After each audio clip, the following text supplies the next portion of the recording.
أعوذ بالله من الشيطان الرجيم بسم الله الرحمن الرحيم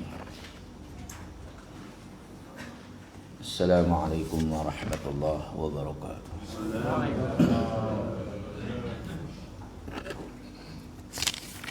إلى حضرة النبي المصطفى رسول الله صلى الله عليه وسلم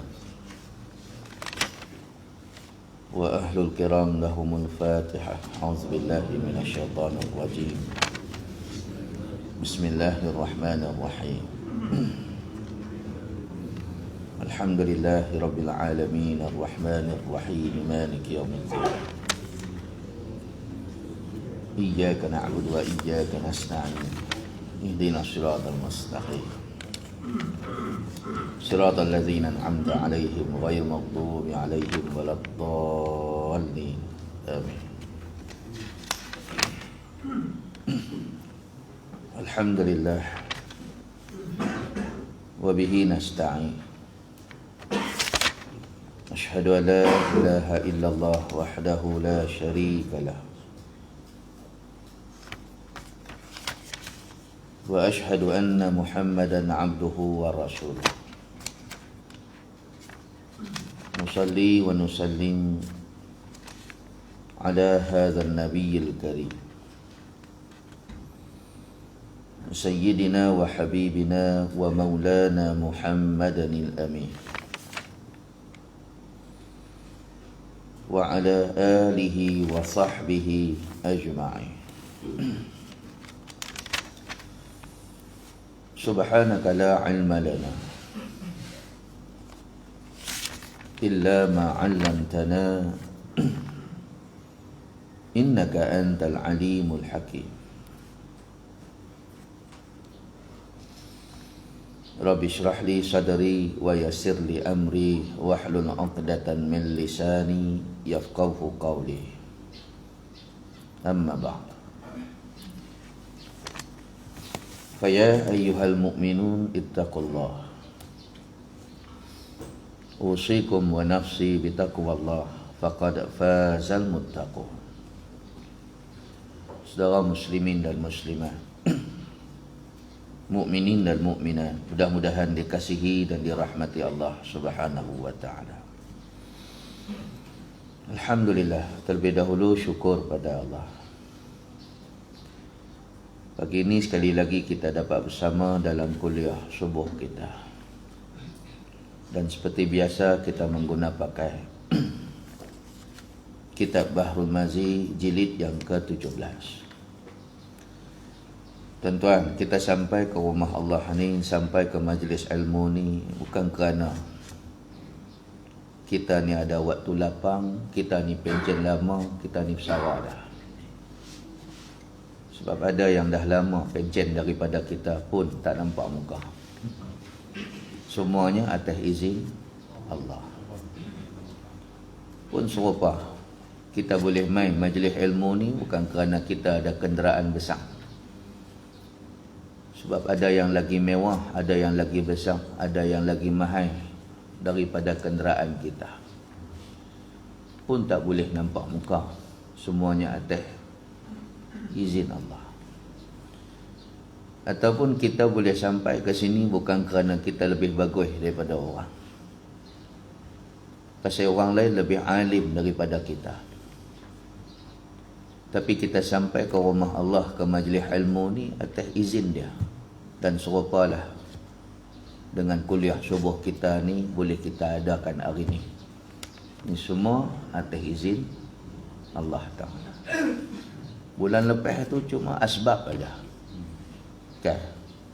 Kita tak boleh berkuliah subuh, kita tak boleh berkuliah duha. Lah ni Allah dah izin kita, maka kita syukur pada Allah Subhanahu wa Ta'ala. Baik, maka paling last kita baca dulu bulan Januari. Baik, hari ini kita sambung muka surat 78. Baik. Dia kata hari ini tajuk baru bab maja'a fi tarkis syubhat. Tajuk tu dia tak ada baris, dia bahasa Arab.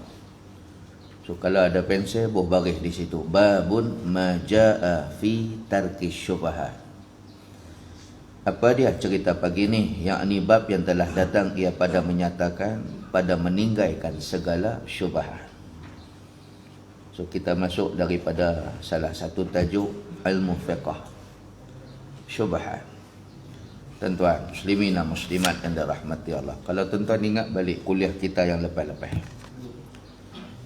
kita pernah sebut tajuk berkenaan dengan wasfun ahlu syar, antara ciri-ciri orang yang buruk, orang yang huduh di sisi agama. Apa dia?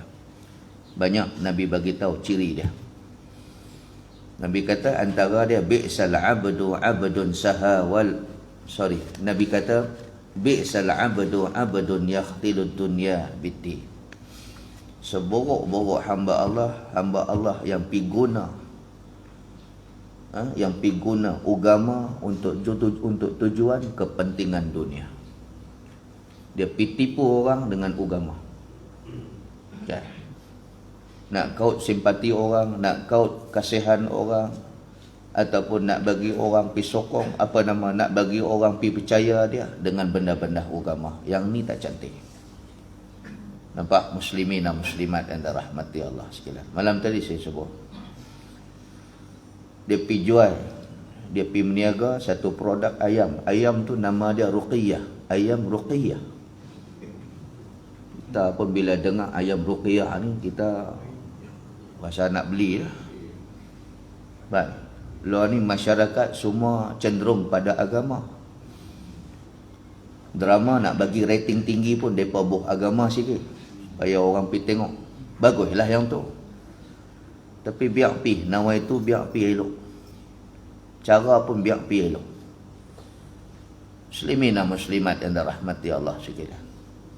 So, geng-geng penguasa agama ni pun serabut. Tengok proses ayam Ruqiyah tu macam mana. Kutlah ayam Ruqiyah tu pi bawa sekok-sekok pi jumpa ustaz ni, pi Ruqiyah kan.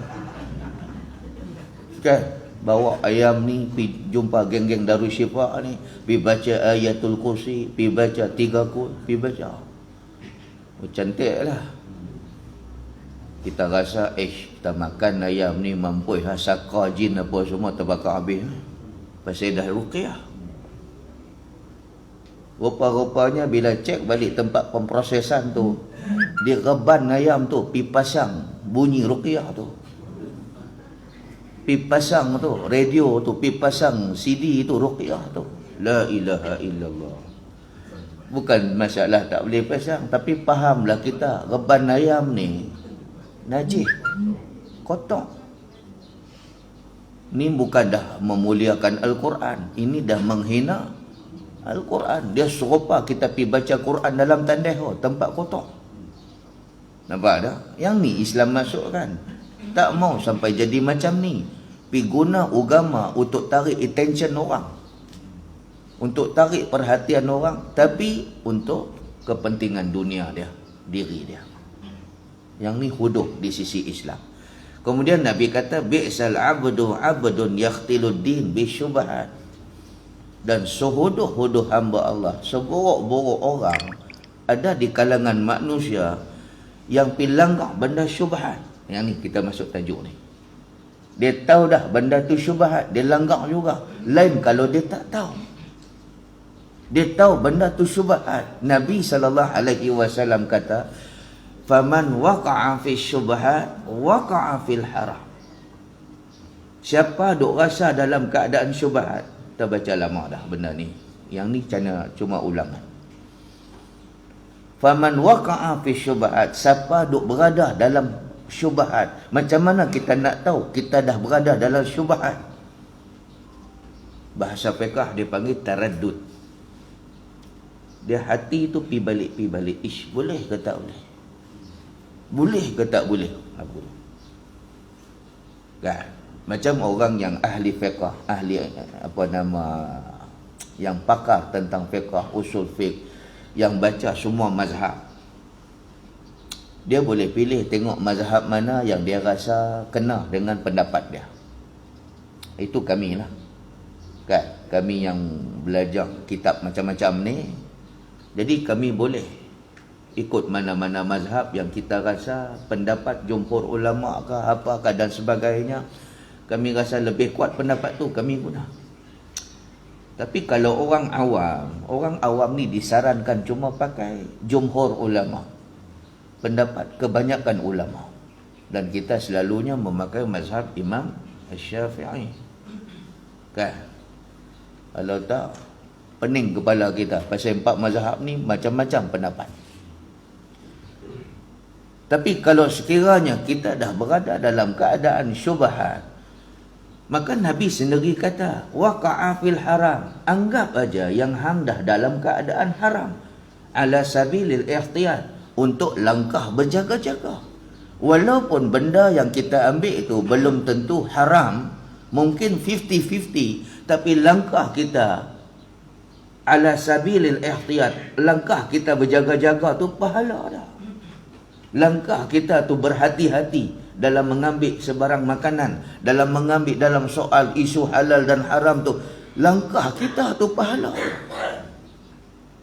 Dan kalaulah betul tindakan kita itu, kita berjaga-jaga dalam mengambil soal makanan halal dan haram, tengok-tengok keputusan kita tak ambil, walaupun benda tu status dia baru syubhat, belum haram lagi, baru syubhat. Syubhat ni maksudnya apa? 50-50. Tengok-tengok tup-tup, Jakim duk kata produk tu memang haram. Kita dapat 2 pahala. Pahala apa? Yang pertama, pahala langkah berjaga-jaga tadi tu. Yang kedua, pahala apa? Tindakan kita tepat tadi tu, dapat 2 pahala. Tapi kalau sekiranya kita ambil langkah berjaga-jaga, kita 50-50, kita ambil kaedah yang disebut oleh ulama tadi, ala sabilil ahwal, langkah berhati-hati, kita ambil dulu. Tengok-tengok keputusan keluar, dia tu halal. Kita dapat 1 pahala. Muslimin dan muslimat dan rahmati Allah sekalian. Lainlah kalau sekiranya fatwa dah keluar, memang benda tu halal, memang benda tu adalah haram, wajib kita tinggal. Tapi kalau keadaan dalam status masih lagi syubhat, maka kita hold dulu, kita delay dulu, jangan pergi ambil. Contoh isu apa ni? Apa ni? Macam mana pegang? Macam ni kan, macam ni? Semua tak mengaku. Yang tunduk tu dia lah. Ni macam ni kan, macam ni? Oh no, tu rokok daun. Yang tu time tak ada gaji. Ni macam ni rokok gulung. Bila pencen masuk, dia macam ni pula. Tu rokok mahal. Baik. Tak payah tanya orang perempuan lah. Orang perempuan duk kata haram tu lah. Ni laki-laki. Apa hukum ni? Clear. Bila fatwa dah keluar haram, haram. Baik. Fatwa negeri Perak pergi kata haram, fatwa kebangsaan pergi kata haram, kebanyakan negara Islam pergi kata haram, kita tikam turut sudah. Haram, haram. Muslimin dan muslimat dan rahmati Allah. Tapi katalah fatwa tak keluar lagi. So keputusan tak rasmi lagi. Kita pun kita jadi taradud. Itu syubhat lah, taradud. Pasal kita duk lihat ada orang kata boleh, ada orang kata tak boleh. Nak pula kita jadi confuse lagi. Ustaz pun mokok sama. Tok imam pun mokok sama. Ada setengah ustaz pula kata tak boleh, haram, la darara wala dirar. Jangan kamu mudaratkan diri kamu dan mudaratkan orang lain. Tapi baru tadi ku lihat aku tengok ustaz tu mokok. Kat kedai kopi tu, kedai tom yam tu. Dia duk ish, boleh ke tak boleh? Dia pergi tanya ustaz, 5 orang ustaz. Dia pergi tanya 3 orang ustaz. Semua kata haram. Mana boleh? Membazir. Innal mubazzirina kanu min ikhwani syayatin. Orang membazir ni adalah saudara syaitan. La darara wa la dirar. Jangan mudaratkan diri dan jangan mudaratkan orang lain. Dia pakai hadis tu. Ya. Pergi tanya pula ustaz lain pula. Dia kata apa? Mana ada, makruh aja. Dia macam makan petai, busuk mulut. Tengok-tengok kat poket dia ada dahir 20 kotak. Pergi minta lighter dengan kita. Dia merokok, takkan dia nak kata dia rokok tu haram. So kita duk tengok bahawa ada pi kata boleh, ada pi kata tak boleh, ada pi kata haram. Maknanya isu ni dah jadi syubhat. Bila dah jadi taraddud, boleh ke tak boleh? Tapi melainkan kalau sekiranya dah keluar keputusan rasmi, fatwa dah kata haram, yang ni tak boleh kata syubhat dah, yang ni tak boleh kata makruh dah, yang ni tak boleh dah. Kita terus tikam aja, kita terus turut aja, follow aja. Pasal mereka ni ahli-ahli fatwa ni bukan calon-calon kan. Mereka ni tuan-tuan, pi bubuh Quran tak ada baris pun boleh baca. Hak kita ni tajuk Bahrul Aziz tak ada baris pun belum tentu boleh baca. Nah, ni yang saya sebut ni tadi ni. Babun majaa fi tarki syubhat. Itu kalau saya sebut. Cuba kalau saya suruh tuan-tuan baca. Okey ke tak okey, tuan-tuan boleh baca. So kalau itu kita tak boleh baca, takkan kita nak melawan geng-geng ugamawan yang lagi hebat daripada kita. Sudah.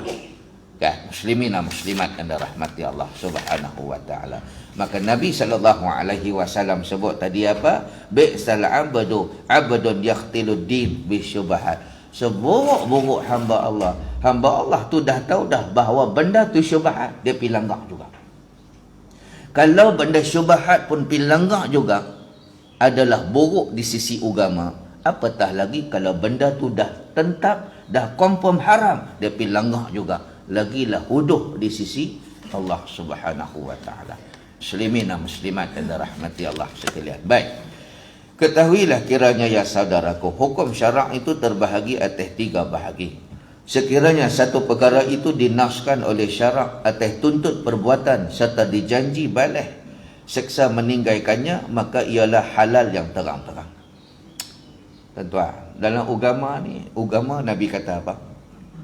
Al-halalu bayyinun wal haramu bayyinun wa ma bainahuma umurun mushtabihat la yadri katsirun minan nas am minal halal am minal haram.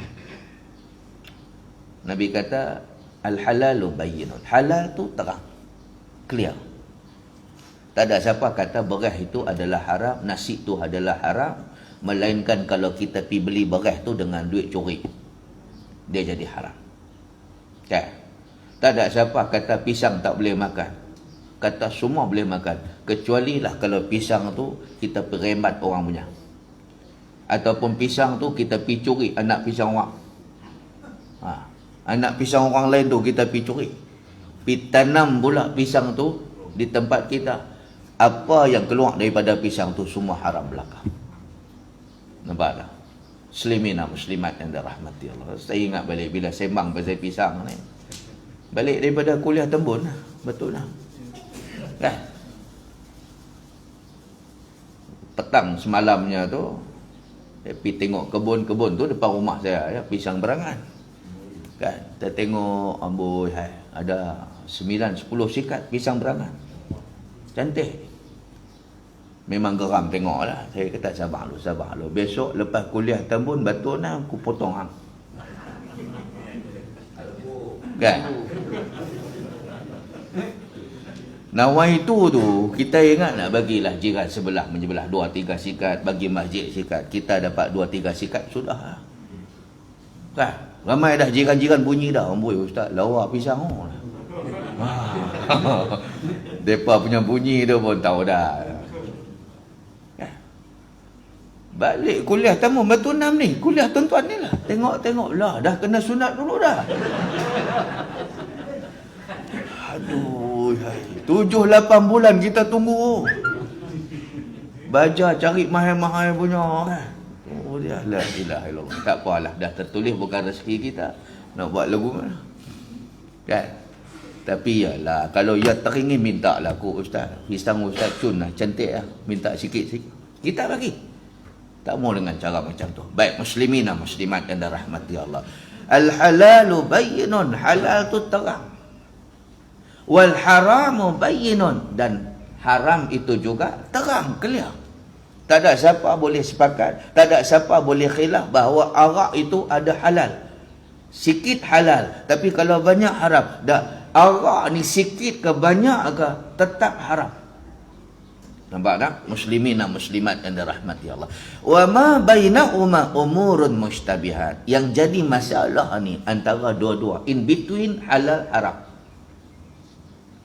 Umurun mushtabihat. Di antara dua-dua ni tengah-tengah dia jadi syubhat. La yadri kathirun minan nas. Yang mana banyak manusia tak tahu.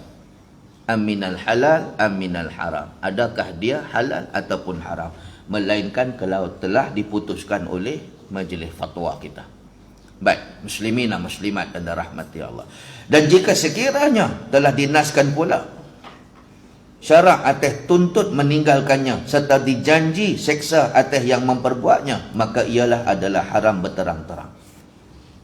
Kalau sekiranya ada dalam Quran, ada dalam hadis bahawa wajib kita tinggalkan dia, dan kalau sekiranya kita buat maka hukumnya berdosa besar, itu adalah terang-terang haram. Tuan-tuan, dalam Quran macam mana tuan-tuan nak tahu bahawa ulama dia spesifikasikan ini adalah dosa besar, ini adalah dosa kecil? Tuan-tuan tahu kaedah ulama dia buat lagu mana? Oh, yang ni dosa besar, yang ni dosa kecil. Mereka tengok Quran, mereka tengok hadis. Kalau sekiranya ancaman terhadap dosa tersebut, ancaman dia besar, ancaman dia hebat, ancaman dia tinggi, ancamannya sangat kuat, warning daripada Allah Subhanahu wa ta'ala tu sangat hebat, sangat pedih azab dia dan sebagainya, itu diletakkan sebagai dosa besar. Berbanding dengan kalau dosa kecil, azab dia ataupun ancamannya tak berapa hebat seperti dosa besar. Dan jika sekiranya tidak dinaskan atas tuntut perbuatan dan tidak pula atas tuntut meninggalkannya, maka itulah syubhat. Nampak? Muslimina muslimat yang dirahmati Allah Subhanahu wa ta'ala. Tapi Allah Subhanahu wa ta'ala ni, dia bagi kita ni sifat rahim dia. Antara sifat Allah Maha Pengasih, Maha Penyayang, Allah Ta'ala bagi guide. Nak tahu bahawa kita dah berada dalam keadaan syubhat, itu dia. Dia pergi bagi hati kita ni taraddud. Taraddud maksudnya pi balik. Hati kita tak clear, hati kita tak tenang. Bahkan dalam hadis Nabi sallallahu alaihi wasallam sebut apa dia? Nabi sallallahu alaihi wasallam sebut,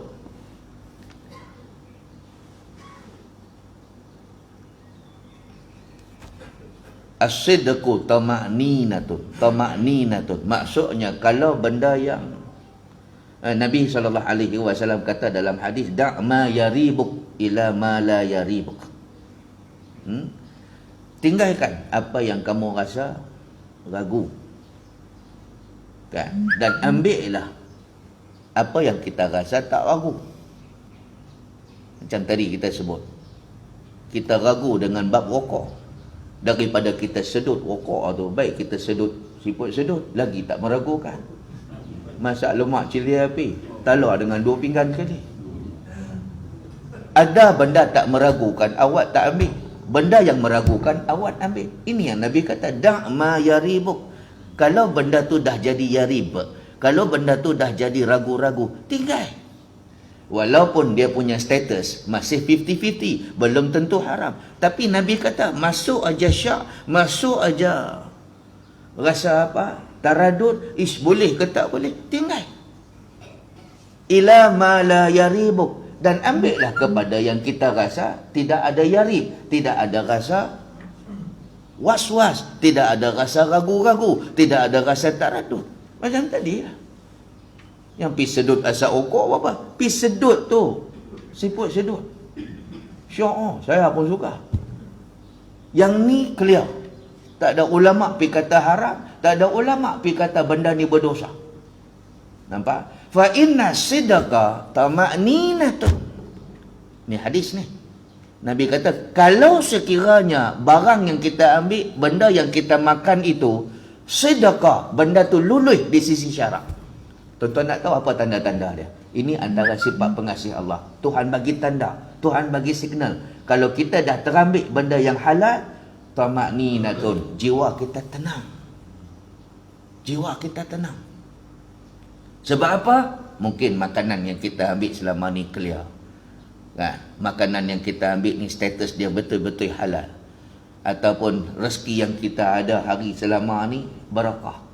Rezeki yang halal. Maka Allah Ta'ala bagi jiwa kita tama'ninatun. Jiwa kita tenang. Wal kaziba ribatun. Tapi kalaulah yang kita ambil tu syubhat ataupun tak halal, ataupun rezeki kita tak halal, rezeki kita tak barakah, ataupun rezeki kita campur aduk antara halal dan haram. Muslimina muslimat dan rahmati Allah sekalian, dia akan jadi apa? Ribatun, tak tenang. Sebab kadang-kadang ada orang tanya saya, Ustaz, saya dah semayang tapi jiwa tak tenang awak. Soalan dulu. Dia kata, saya dah semayang, jiwa tu tak tenang awak.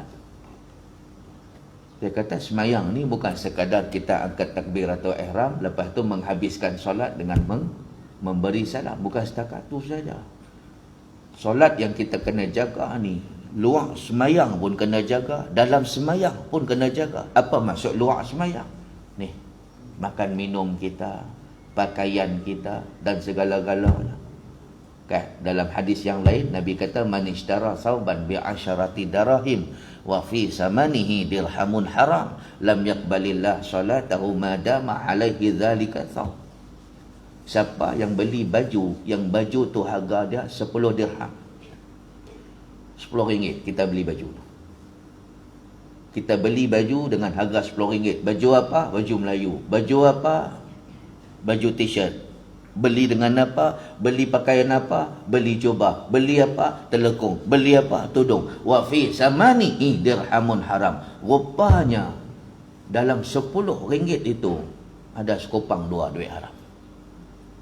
Bukan 10 ringgit tu komplit duit haram. 10 ringgit tu ada sekupang 2 duit haram, cukup lah.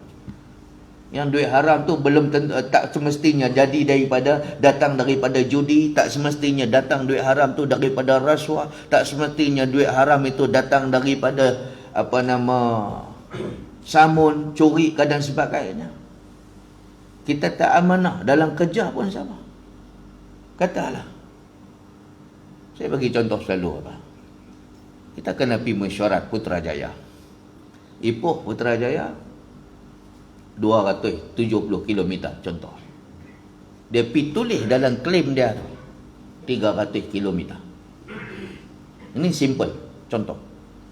Nah, sama ada kita sedang ataupun tak sedang, yang ni boleh datang duit haram ni. Duit tak cantik ni. 270 km, tulislah 270 km. Dia kata nak senang kira 300. Bukan nak senang kira, hang nak samun 30 tu. Lah ni nak senang kira apa? Dalam handphone pun ada kalkulator. Kira. Dia pi genap, dia pi bundar tu itu 275 km jadi 300 km. So 1 km kerajaan akan bayar dia balik RM1. So kalau 30 dia dapat duit tak cantik tu RM30. Kan? Itu baru satu hala, baru pi. Balik daripada Putrajaya ke Ipoh pula, dia pi tulis lagi 300 km. Bermakna dia ada ekstra lagi RM30. Pi balik itu dalam poket dia dah ada RM60. Dia tunggu aja panggilan mesyuarat ke Putrajaya. Oh, bagi dia lubuk kat dia ada. Kena 1 bulan tu 5 kali pi Putrajaya. Dia dah dapat apa? 6 kali 5 dah RM300. RM300 tu dia pi beli barang dapur, dia pi beli susu anak dia, dia pi singgah mana pasar malam, pi beli pula barang-barang makanan tu anak ni masuk dalam temolok ni duit haram. Temolok tau. Yang Belanda tu. Masuk dalam temolok tu duit haram. Nabi kata manishtara thawban bi asyarati darahim. Siapa beli baju tu harga RM10 aja. Tapi yang tak cantiknya wa fi samanihi dirhamun haram. Dalam RM10 tu RM1 2 ada duit haram. Lam yaqbalillah. Tuhan tak boleh terima semayang dia. Hadis tuan-tuan. Tuan-tuan nak lari mana? Saya kepung tuan-tuan dengan hadis. Banyak hadis kita baca lena juga. La ilaha illallah. Semai Johor Gopeng dia boleh lena gitu. Dia makan ubat, biar pergi. Lam yakbalillah salatahu. Tuhan tak terima semayang dia. Madama alaihi zalika selagi mana dia pergi pakai pakaian tu dalam semayang dia. Allahu akbar. Ada satu orang sahabat Slim River. Sebelum saya pindah Gopeng, saya duduk Slim. Ya, di Slim River saya kawan ramai orang lah. So di antara audien saya, di sana pun saya berkuliah juga. Ada satu orang engineer besar lah. Nah, jadi dia ni jaga projek kereta api ETS punya landasan. Ingat tak dulu sebelum ETS ni ada, mereka buat landasan ni. Landasan kereta api ni, dah buat rel kereta api ni, dia punya projek lah. Dia punya projek daripada Sungai Buloh sampai Ipoh, dia jaga kawasan. So dia antara orang yang suka dengar kuliah kita. Jadi saya pindah ke tempat baru Gopeng ni, saya pun tak abang kat dia. Lepas tu dia call saya. Dia telefon saya, Ustaz, dia kata boleh tak kita jumpa? Dia kata, Ustaz, saya dapat dengar Ustaz pindah dah ke Gopeng. Ya, saya dah pindah dah. Betulan pula saya kaki pancing, dia pun sama kaki pancing. Jom Ustaz kita pergi mengair sana. Oh. Bawa saya pakai 4x4 mancingkan kelah kan, naik atas. Ya, kita berdua aja Ustaz. Dia kata, tak ada geng lain kah? Tak apa Ustaz, kita berdua aja. Okeylah, tak apalah, aktiviti kita masa tu cari ikan lah malam lah. Lepas tu bakar. Tengah bakar tu baru dia nak sembang problem dia. La ilaha illallah. Dia tak mau sembang dalam telefon, dia nak sembang berdua. Dia kata, Ustaz, saya nak berhenti jadi engineer. Saya kata, awak gaji besar bagus lah. Memanglah gaji besar bagus Ustaz, tapi ujian cabaran dia pun besar lama. Ni Ustaz, kalau tak ada iman ni, relai habis dah. Saya pula kaki mengaji. Dan saya nak abang kat Ustaz, saya nak minta maaf dengan Ustaz. Saya dah makan dah benda-benda ni. Nampak tak? Bila dia dah terlanggar benda-benda ni, jadi guilty conscious. Dia jadi, bila dia trace balik kuliah kita, tengok balik video kita, trace balik kuliah kita pergi sebut tadi, manishtara sauban bi'asyarati darahim. Siapa yang beli baju harga 10 dirham, 10 dirham tu pula ada sekupang 2 duit haram. Lam yakbalillah, Tuhan tak terima semayang dia. Madama alaihi zalika selagi mana dia pergi pakai pakaian tu. Ustaz, saya bukan beli baju pakai duit tu. Saya masukkan duit itu dalam tubuh bini saya, anak saya, dengan diri saya sendiri. Ni macam mana semayang saya ni Ustaz? Nampak? Dia jadi guilty conscious. Dia jadi bersalah. Dan Ustaz, benda tu orang jolok kita, cun-cun time tu kita nak guna duit. Sungguh. Katalah Ustaz, patut dalam kontrak dia kena piling 70 feet, 70 kaki. Tiba-tiba bila kita cek balik, dia cuma buat 30 feet, 30 kaki. Kita tak boleh lulus. Kita tak boleh sign. Oh, sign dia tuan-tuan, jangan main-main. Projek semua lulus atas sign dia. Banyaklah orang datang kat kita, jumpa kita Ustaz yang kata tak boleh lah, kami nak rolling belanja ni, kami nak kata tak boleh, ikut spek.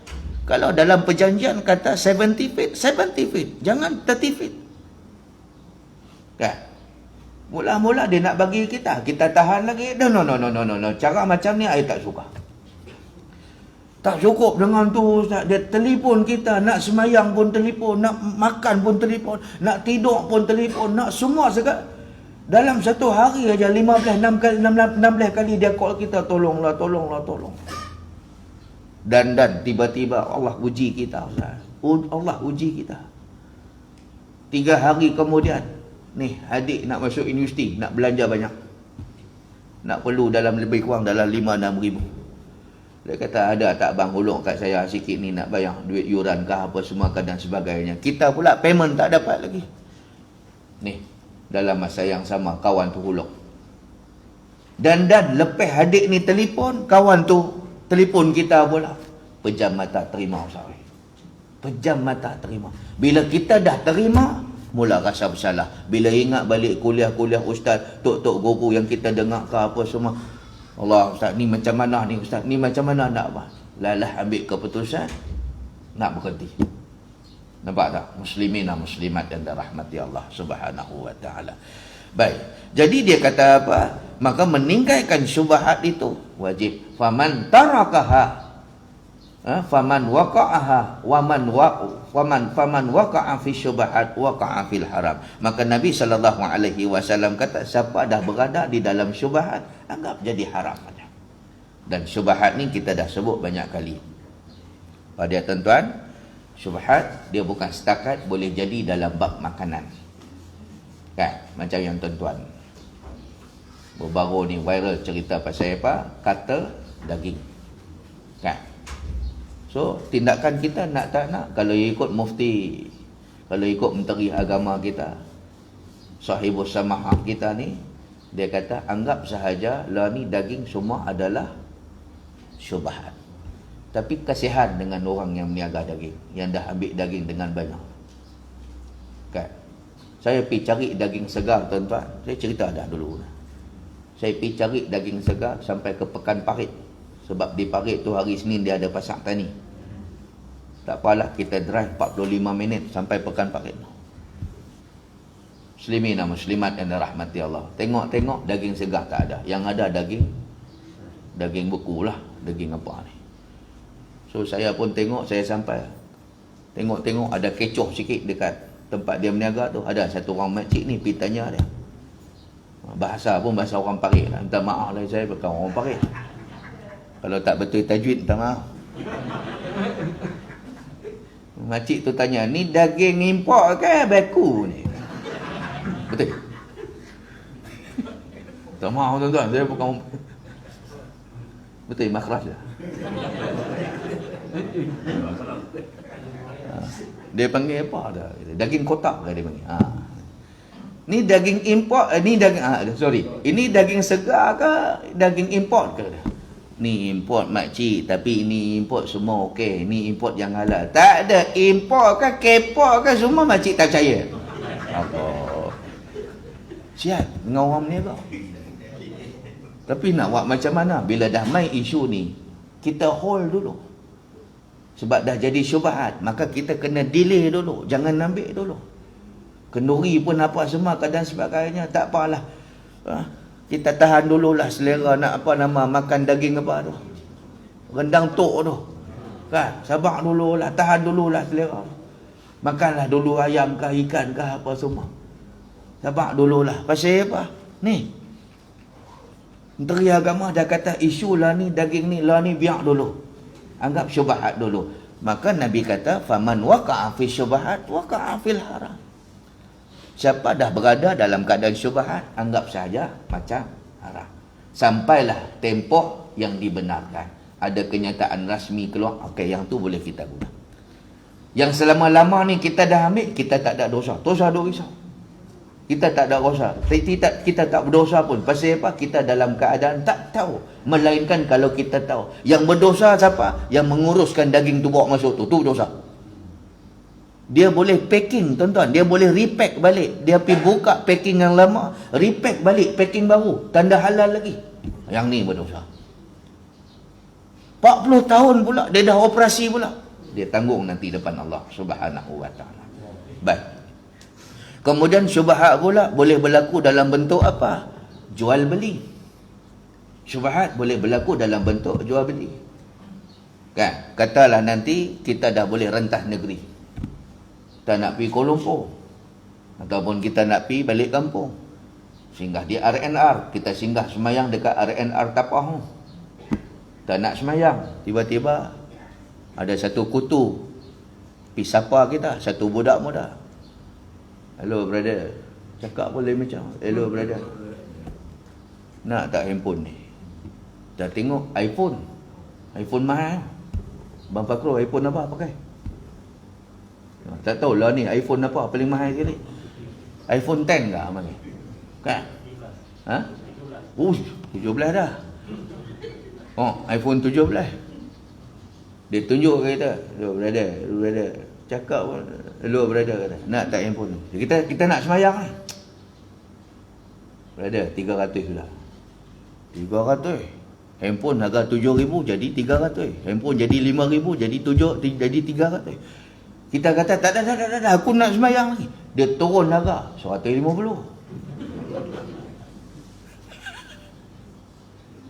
Tak jadi ambil wuduk tu. Ya kan 150. Tapi jadi syubhat dalam hati. Jadi taradud. Kan? Kita duk dengar ustaz tu kata, kalau dalam keadaan taradud ni, hold dulu. Sabar dulu. Delay. Jangan buat keputusan dulu. Pi ambil keputusan. Pi tanya dulu pada pihak yang berautoriti. Ustaz manakah, Tok Guru manakah. Minta pendapat dulu. Sebab dalam keadaan was-was, kita jangan langgar dulu. Kan Nabi SAW kata tadi, kita sebut apa? Bi'salah abdun yaqtiluddin bisyubhat. Sejahat-jahat hamba Allah yang suka langgar benda syubhat, sepatutnya hold dulu. So dalam masa yang sama kita holding tu, kita pending tu, kita tunggu tu, kita tanyalah orang, kita tanyalah yang pihak berautoriti. So kita tanya satu orang ustaz. Assalamualaikum ustaz. Waalaikumsalam. Ustaz ada di mana? Ada di rumah. Hang kat mana? Saya ada kat RNR ni. Oh ya kah? Pergi mana? Balik kampung. Ni saya nak tanya ustaz satu soalan. Apa dia? Ni saya nak semayang ni ustaz. Ada satu budak ni. Dia nak jual saya satu handphone. Oh ya kah? Handphone apa? iPhone 17. Oh, aku pun lama cari. Oh, iPhone ustaz tu pun. Ni nak dengar ni ustaz. Dengarlah dulu ni. Apa dia? Budak tu nak jual dengan saya 300. Ui, murah. Lepas tu saya tak nak. Lepas tu dia diskaun lagi. Dia nak jual 150.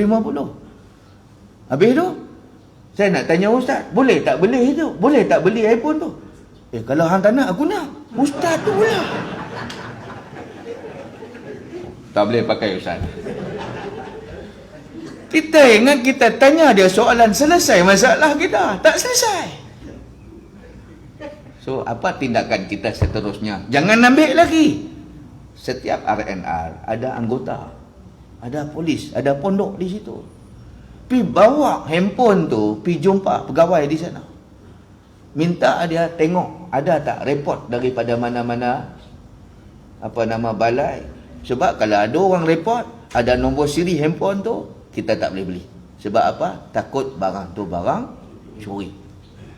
Bila kita beli barang curi, kita dah encourage dia. Kita dah bagi semangat pada budak ni. Nanti dia curi lagi.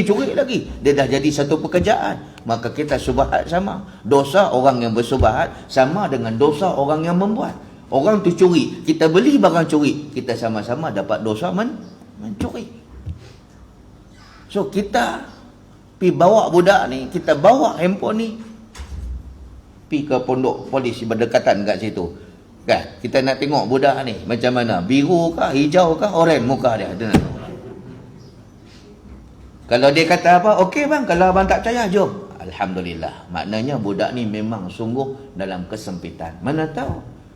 Dia pun cakap tadi, ya bang, saya tak ada duit. Saya tengah semayang tadi, orang rembat saya punya beg duit. Saya nak balik Sungai Petani. Ni nak apa nama, nak bayar duit minyak boleh. Nangis teriak depan kita kan. Sungguh kot, mungkin budak tu dalam keadaan kesusahan. Maka apa yang ada dia jual. Kan? Tapi bila kita kata, jom ikut aku pergi balai tu. Sana ada pondok paling, jom kata. Dia kata, bang, minta maaf sakit perut kot. Dia buat lagu tu, maknanya jangan ambil dah. Barang tu barang curi. Ambil juga maka hukumnya haram. Baik, kita teruskan lagi. Seperti mana sabda Nabi SAW, riwayat daripada Imam At-Tirmizi radhiyallahu anhu. Kata dia an Atiyah As-Sa'di qala Rasulullah sallallahu alaihi wasallam, la yablughul 'abdu ay yakuna minal muttaqin hatta yada'a malan ba'sa bihi hazaran lima bihil ba'su. Baik, diriwayatkan daripada seorang sahabat bagi Nabi sallallahu alaihi wasallam, nama dia Atiyah As-Sa'di radhiyallahu anhu. Katanya telah bersabda Rasulullah sallallahu alaihi wasallam, tiada sampai seorang hamba Allah itu bahawa ada ia daripada orang yang takut akan Allah hingga meninggal ia akan barang yang tiada mudarat dengan dia, iaitu haram ataupun makruh yang tiada zahir hukumnya, kerana takut ia dilarang maka terbuat, padahal tiada baginya hukum yang zahir pada syarak dikiaskan. Tuan-tuan tahu apa maksud dia? Nabi kata, la yablughul 'abdu ay yakuna minal muttaqin. Belum sampai lagi nak kata diri kita bertakwa. Tuan-tuan, kalau nak abang saya ni bertakwa dek kerana saya pakai serban. Serban ni sunnah Nabi. Kan? Tapi nak kata saya bertakwa kerana saya ni pakai serban. Menggali pun pakai. Kan? Kita abang banyak kali dah. Takwa ni Nabi kata, at-taqwa hahuna. Kalau dek kerana saya pakai jubah ni sunnah Nabi, tapi Abu Lahab pun pakai. Nawa itu kita tu nak ikut apa? Ikut Nabi kah? Ikut siapa? Sebab Tok Guru Kungfu pun pakai jubah.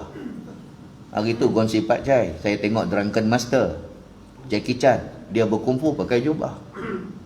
Kan? Jadi Nabi kata antara indikator pendanda aras orang itu bertakwa. Nabi kata la yablughul 'abdu ay yakuna minal muttaqin. Tak sampai lagi title orang yang bertakwa itu selagi mana hatta yada amala ba'asa bih hazaran lima bihil ba'su, sehinggalah dia boleh meninggalkan benda yang tak sedap di hati dia, syubhat. Kan? Itu tanda-tanda orang yang beriman. Orang yang beriman ni dia bukan setakat haram aja dia tinggal jauh, bahkan benda syubhat dia rasa benda tu tak syok kat dia, dia rasa benda tu tak sedap kat hati dia, dia rasa benda tu dia tinggal habis. Sampailah dia dapat satu keputusan yang betul-betul konkret, keputusan yang betul-betul rasmi. Ada dah keputusan daripada fatwa kita, benda tu boleh pakai, benda tu boleh kita guna. Selagi tak ada keputusan tu, dia kata hazaran, dia berjaga-jaga. Itulah tanda orang bertakwa. Tanda orang bertakwa bukan kita boleh tulis nama dekat name tag kita, saya orang bertakwa. Tak boleh. Tanda orang bertakwa dia bukan macam jawatan pangkat. Takwa ni benda kita tak boleh nampak, tapi takwa ni kita boleh rasa diri kita.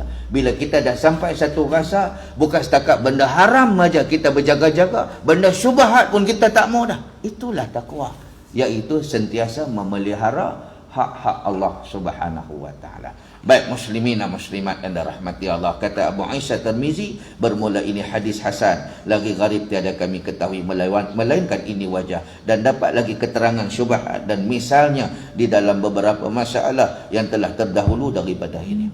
Wallahu alam. Cukup sekadar itu tuan-tuan. Kalau nak ikut SOP dah terlebih sangat dah kita. Tak apalah, minta maaf muslimin dan muslimat yang dirahmati Allah. Yang baik tu datang daripada Allah, tak baik tu silap saya.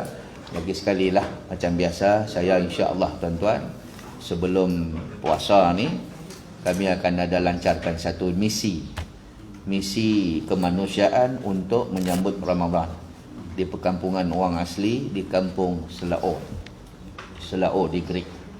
Ya. Kampung tu Jabatan Agama dah Islamkan, cuma kami follow up.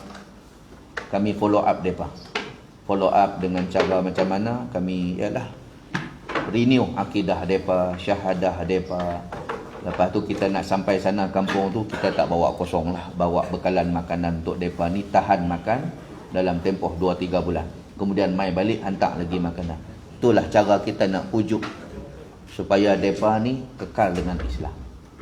Tuan-tuan muslimin dan muslimat yang dirahmati Allah sekalian. Saya nak tanya tuan-tuan, tuan-tuan jumpa kedai runcit berapa minit daripada rumah?